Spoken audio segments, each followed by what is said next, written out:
You're probably a little familiar with Christopher Marlowe's The Tragedy of Dr. Faustus, but you may not know that it was actually based on a popular, very religious children's book called Das Faustbuch. Guess what that means? And in Marlowe's time, that book had been translated into English under the title The History of the Damnable Life and Deserved Death of Dr. John Faustus. And I highly recommend you find a copy and read it right now.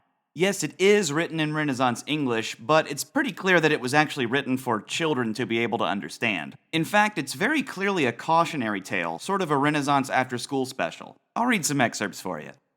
In Chapter 1, we're told that John Faustus was a famous doctor of divinity who secretly practiced dark arts. He could not abide to be called a doctor of divinity, but waxed a worldly man, and named himself an astrologian and a mathematician. In Chapter 19, after Faustus sells his soul to the devil, Lucifer and all the cool kid demons from hell pay him a visit. All the other demons are given really cool descriptions. First entered Belial in form of a bear. Within, his ear was red as blood, out of which issued flames of fire. But Lucifer is described like this.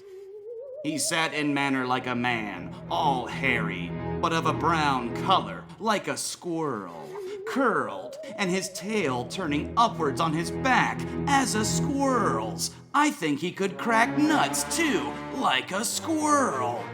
In the end, Faustus is dragged off to hell, and we get, sort of a happy ending? His house before was so dark that scarce anybody could abide therein. Likewise, there were certain which saw Dr. Faustus look out the window by night as they passed by the house.